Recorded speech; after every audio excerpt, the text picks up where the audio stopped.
So Hayley's just dropped me off at her school. That's where she goes to school, over there, Columbine.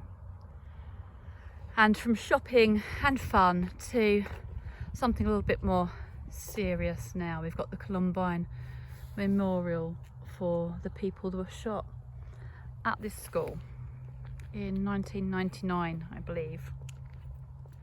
So I was just asking Hayley what it feels like to go to a school where such a tragedy occurred. I mean, I know it was before she was even born, but she said it's okay. What they do on the 20th of April every year is the school shuts and they go out and do community projects. So last year she went and with some other people and helped some elderly people clear their yards. So they try and make it a positive thing, a celebration of memory rather than a negative thing. There's a memorial up here, so I'm going to go and have a little look and yeah, just have some quiet time.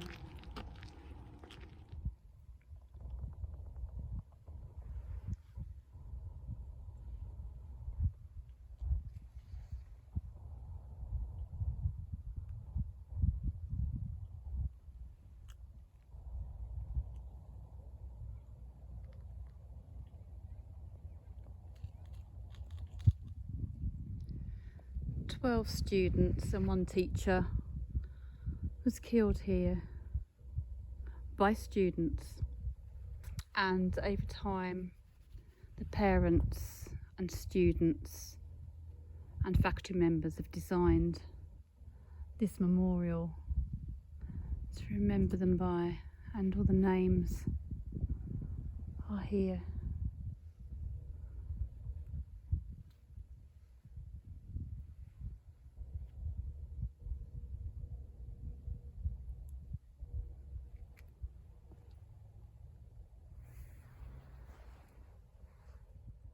It is really moving here. It's wonderful to read about the children and the teacher that were killed so terribly, but who were quite religious and who believed in God and heaven and the afterlife and Jesus.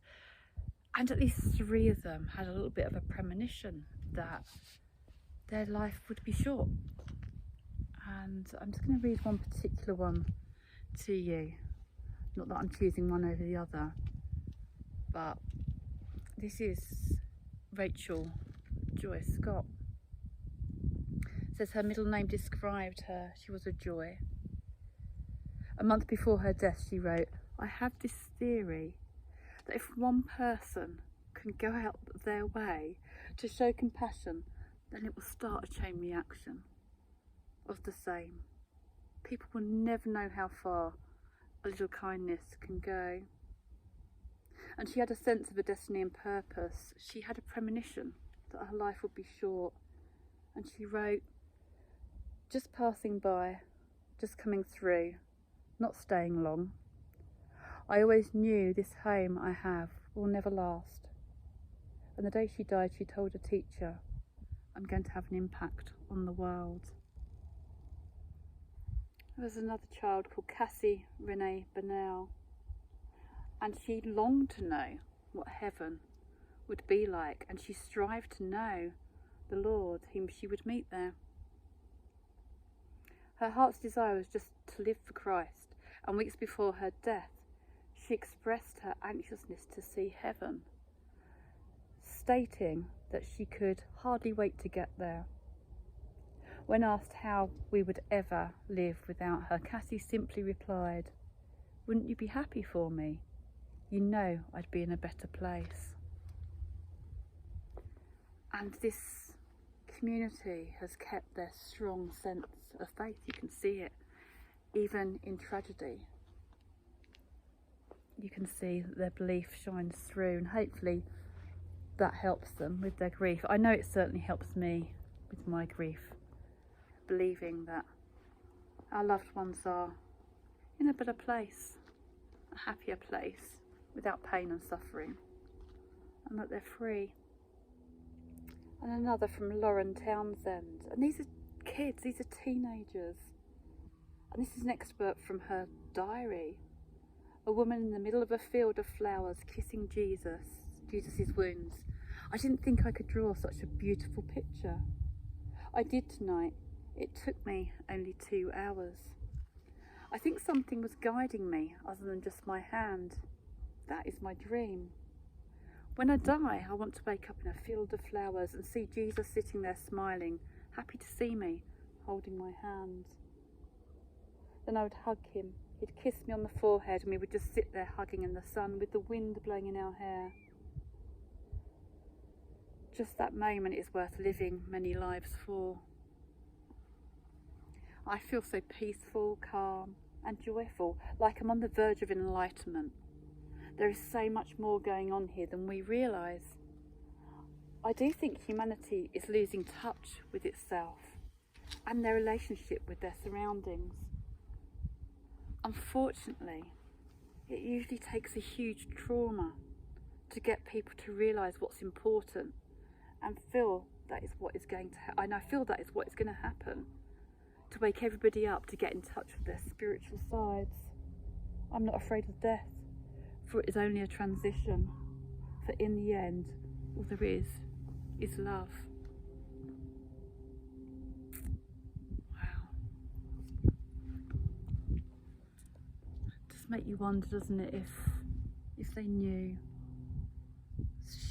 Certainly some of these children knew something was going to happen. I just hope they didn't suffer too much in their passing, and that they are at peace and happy now, and that their families are accepting. I'm just going to end with Stephen Kernell, because he's really helped me from afar. He wanted to be a pilot, and he wanted to, he'd been on a family vacation to England when he was about 10 years old, and it was his first plane trip. And they hit some pretty rough turbulence, dropping altitude, tossing side to side and shuddering. And all the talking on the plane stopped. Everyone was holding on, white knuckling, sort of being really frightened, a bit like me. And 10-year-old Steve's reaction was, wow, that was so cool. Let's do it again. Steve, you are forever in our hearts. Soar high and fly straight. We love you. Dad, Mum and Nancy. And I'm going to take that with me. I'm going to go fly high and ride the bumps. Thank you, Stephen, for putting a smile on my face. And of course, as well as those that lost their lives here, there were those that were deeply affected by this tragedy, injured physically or emotionally, and had to continue their life here on earth with the memory of that day. And here on this wall, there are some of their statements and thoughts about that day.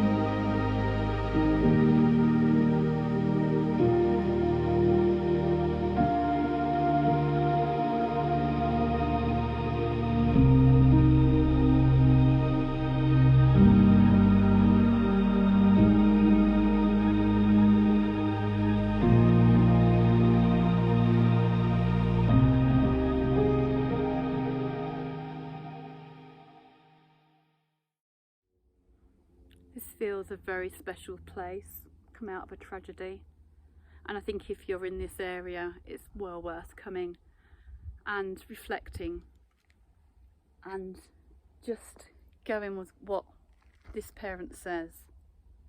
I hope people come here to this place to think about how they themselves can be better people, rather than come here to reflect on death. Well, I'm doing a bit of both, but I will take that message to heart and continue my journey to try and help others and to improve myself on the way, to be kinder, to be non-judgmental, to live in the moment, to know that anything can change in a split second. And I just want to live my life in the way that Andy did.